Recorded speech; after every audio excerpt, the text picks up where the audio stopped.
Shalom adik-adik, seperti biasa kita masih mengikuti ibadah sekolah minggu secara online di rumah kita masing-masing.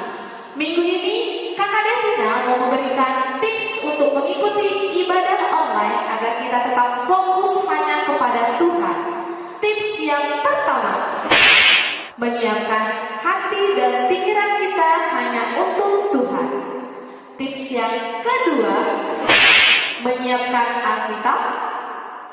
Tips yang ketiga, menyiapkan alat tulis. Tips yang keempat, duduk yang rapi, tidak tidur-tiduran. Dan tips yang kelima, menggunakan pakaian yang sopan dan rapi. Demikianlah tips untuk minggu ini. Selamat beribadah, Tuhan Yesus memberkati. Salam sehat.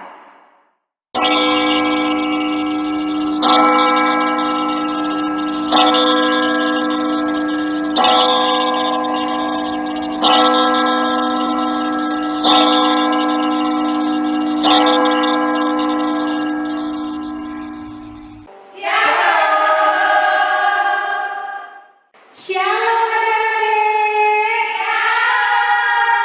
Bagaimana kabarnya hari ini? Luar biasa, yes, yes, yes. Oh iya, kakak mau tanya dulu deh adik-adik. Hari ini hari apa ya? Hari Kamis itu hari apa? Ada yang tahu? Oke, kakak kasih tahu ya. Hari ini adalah hari kenaikan Tuhan Yesus.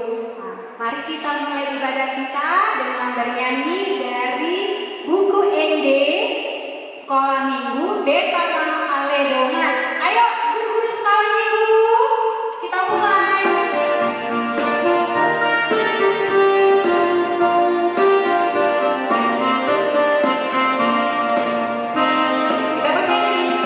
Betama Aledongan nama sekolah minggu, Tuhan Yesus, kata Yesus, asa tak berhenti, kata itu kata Yesus.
kasih Tuhan, terima kasih Yesus buat penyertaan-Mu pada hari ini, sehingga kami bisa memuji, memuliakan nama-Mu. Ya Tuhan, berkati ibadah kami ini dari awal, pertengahan hingga akhir. Berkati juga guru-guru sekolah minggu yang terus mengajari adik-adik kami ini. Tuhan, terima kasih Bapa, terima kasih Tuhan. Hanya dalam nama Tuhan Yesus kami bersyukur dan berdoa. Amin. Ya, pengumuman bagi kita di hari ini adik-adik, yaitu kita ada pertanyaan, ada tugas. Ya, tugas ini bukan harus dapat hadiah enggak, tapi melaluinya kita semakin kenal dengan kisah Alkitab, melaluinya kita semakin tahu dan semakin memahami apa yang Alkitab ceritakan. Pertama kita baca dulu, yaitu Naskotbah tadi dari 2 Raja-Raja pasal 2 ayat 1 sampai ayat yang ke-18. 2 Raja-Raja 2 ayat 1 sampai 18. Kemudian silakan mengisi TTS-nya, data KTP silang. Ya, pertama screenshot dulu, setelah itu diisi, kemudian difotokan, kemudian diupload ke Facebook Anak Sekolah Minggu ASN Sukajadi, supaya melaluinya nanti bisa ditayangkan di minggu depan melalui apa yang sudah kita buat, mana yang benar, mana yang kurang benar, mana yang perlu diperbaiki dan lain sebagainya. Demikian pengumuman hari ini. Tuhan Yesus memberkati. Mari adik-adik, kita akan melayani Tuhan di ladangnya Tuhan. Mari kerja buat Tuhan. Kita naikkan pujian kita, kerja buat Tuhan, sungguh manis. Yuk, semua kita berdiri, kita naikkan sama-sama pujian ini bersama dengan kakak-kakak sekolah minggu dan dengan diakonis.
Ya, sebelum kita mendengarkan firman Tuhan, marilah kita berdoa. Bapa di dalam surga, Bapa yang kami sembah, muliakan dalam nama Yesus. Sungguh kami bersyukur Tuhan di hari ini kami memperingati akan kenaikan ke surga yang melaluinya menyediakan tempat bagi kami setiap orang percaya, agar kelak kami akan bersama dengan Tuhan dalam kekekalan. Kami akan mendengarkan firman. Berfirmanlah Tuhan, sebab kami telah siap untuk mendengarkannya. Di dalam nama Yesus kami berdoa. Amin. Shalom adik-adik. Ya, hari ini hari Kamis, tapi kita orang Kristen beribadah, yaitu beribadah di rumah masing-masing sampai kepada semuanya kembali normal. Ya, di Kamis hari ini kita beribadah untuk memperingati tentang kenaikan Tuhan Yesus ke surga. Ya, dulu kan minggu-minggu yang lalu kita merayakan Paskah, yaitu Yesus bangkit dari kematian dan dia tinggal bersama dengan para murid selama 40 hari lagi. Dan hari ini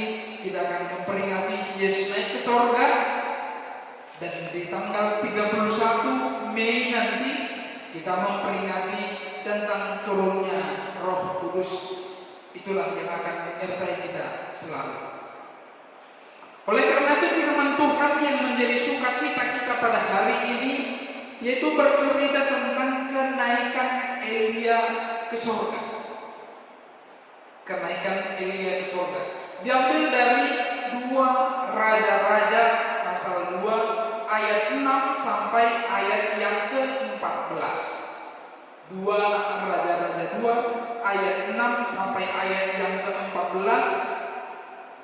Untuk firmannya nanti baca masing-masing di rumah, tapi Amang Pendeta akan menjelaskannya bagi kita dengan menggunakan gambar. Ya, sebelum Elia naik ke surga, dia disuruh Tuhan untuk pergi ke suatu tempat di mana dari situlah dia akan naik ke surga. Elia ini memiliki seorang murid yang namanya Elisa. Jadi Elia, Elisa mirip tapi berbeda. Supaya kita tahu, ya, Elia memiliki seorang murid yang bernama Elisa. Elisa sudah tahu bahwa gurunya yaitu Nabi Elia akan berangkat ke surga. Karena itu dia berkomitmen untuk terus ikut mengikuti gurunya. Dia tidak mau meninggalkan gurunya sampai dia melihat betul apa yang Tuhan akan kerjakan kepada gurunya itu. Pertama, kalau kita baca dari ayat yang pertama sampai ayat yang ketiga, Elia sama Elisa pergi ke Betel. Ya, mereka pergi ke Betel. Kemudian ketika sampai di Betel, Elia berkata kepada Elisa, "Elisa, tinggal di sini. Biar aku saja yang pergi." Tapi Elisa katakan, "Tidak. Aku harus mengikuti engkau." Kemudian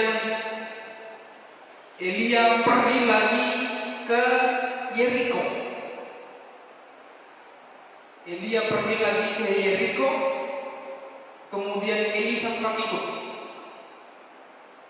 Dalam perjalanan mereka bertemu dengan ada 50 orang rombongan nabi saat berjalan.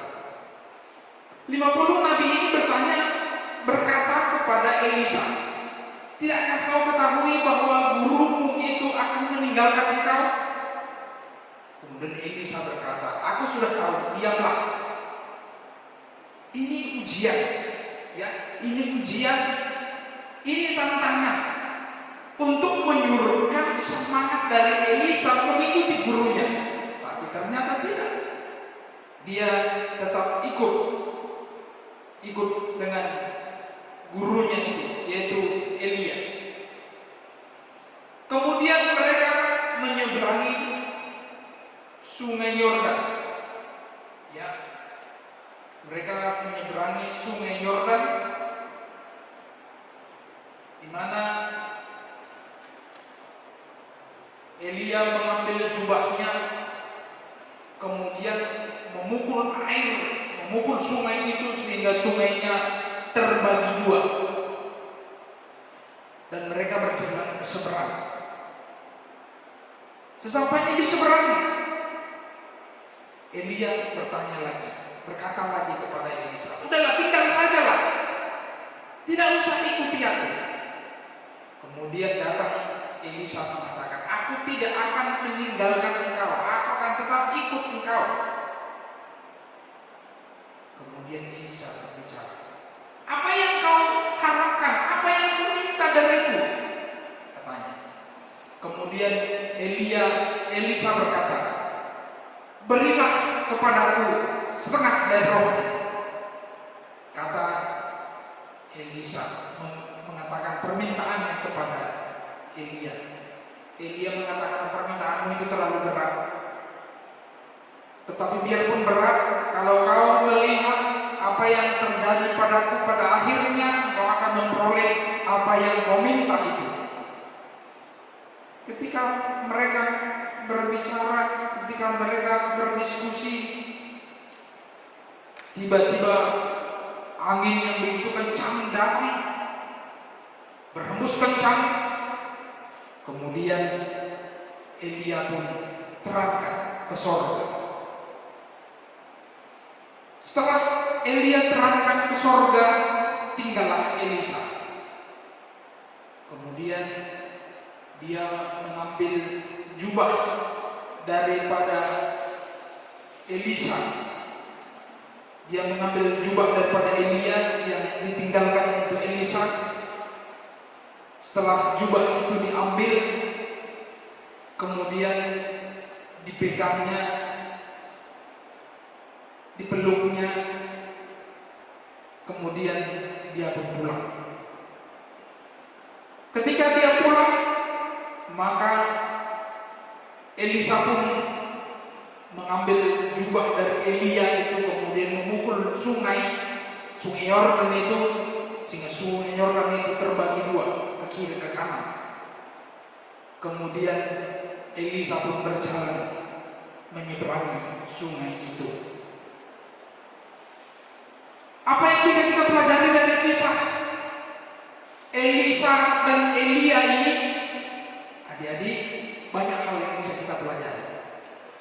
Yang pertama, kita belajar bagaimana kesetiaan daripada Elisa yang terus setia mengikuti gurunya. Dia tidak hanya ikut gitu saja, bukan? Tapi Elisa belajar bagaimana Elia yang adalah seorang nabi melakukan kehendak Allah. Jadi dia belajar memahami kehendak Allah juga. Ini yang terpenting. Ya, ini yang terpenting. Agar dalam kehidupan kita terjadi seturut dengan kehendak Allah, maka kita perlu belajar apa sih yang Tuhan kehendaki atas hidup kita. Kalau hari ini kita merayakan Yesus naik ke sorga, maka minggu depan, 2 minggu ke depan kita akan memperingati turunnya Roh Kudus, dan dengan kuasa Roh Kudus itulah kita akan semakin tahu kehendak Allah dan kita pun melakukannya. Dengan tuntunan Roh Kudus itu, maka semakin terwujudlah kehidupan yang lebih baik.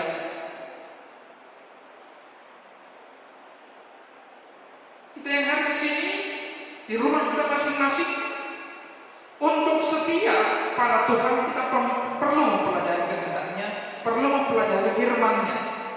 Jangan biarkan diri tergoda. Ini virus corona ini bisa menjadi penggoda bagi kita untuk tidak peduli pada Tuhan, untuk tidak rindu pada Tuhan.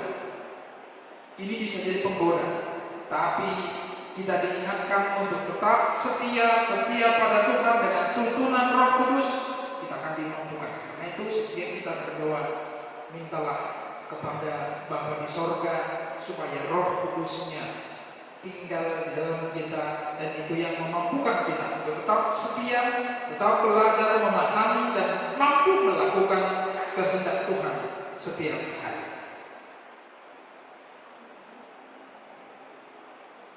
Elisa melihat bagaimana kuasa Tuhan itu bekerja pada gurunya Elia. Kenapa Elisa melihat kuasa Tuhan yang bekerja pada gurunya Elia? Karena dia terus belajar dan ikut setia pada gurunya. Kita pun bisa melihat kuasa Tuhan kalau kita tetap ikut Tuhan, kita terus belajar dan kita melakukan kehendaknya. Kita akan dimampukan sebagaimana Elisa dimampukan oleh Tuhan untuk melihat mukjizat yang begitu dahsyat. Oleh karena itu, adik-adik semuanya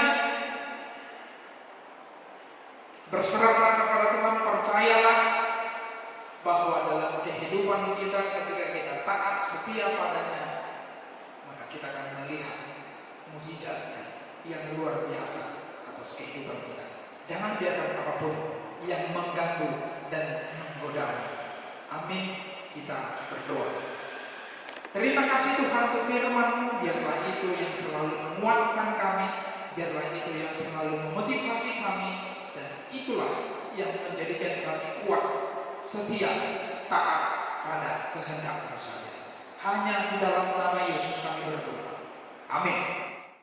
Baiklah adik-adik, kita akan mengakhiri ibadat kita hari ini dengan bernyanyi dari Kirim Jemaat nomor 426 ayat 1. Kita nyanyikan 2 kali.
Bersatu di dalam doa Bapa kami yang di surga. Bapa kami yang di surga, dikuduskanlah nama-Mu, datanglah kerajaan-Mu, jadilah kehendak-Mu di bumi seperti di surga. Berikanlah kami pada hari ini makanan kami yang secukupnya, dan ampunilah kami akan kesalahan kami, seperti kami juga telah mengampuni orang yang bersalah kepada kami. Dan janganlah membawa kami ke dalam pencobaan, tetapi lepaskanlah kami daripada yang jahat. Karena Engkaulah yang mempunyai kerajaan dan kuasa dan kemuliaan sampai selama-lamanya. Tuhan memberkati dan melindungi engkau. Tuhan menyinari engkau dengan wajah-Nya dan memberikan kepadamu kasih karunia. Tuhan menghadapkan wajah-Nya kepadamu dan memberikan kepadamu damai sejahtera.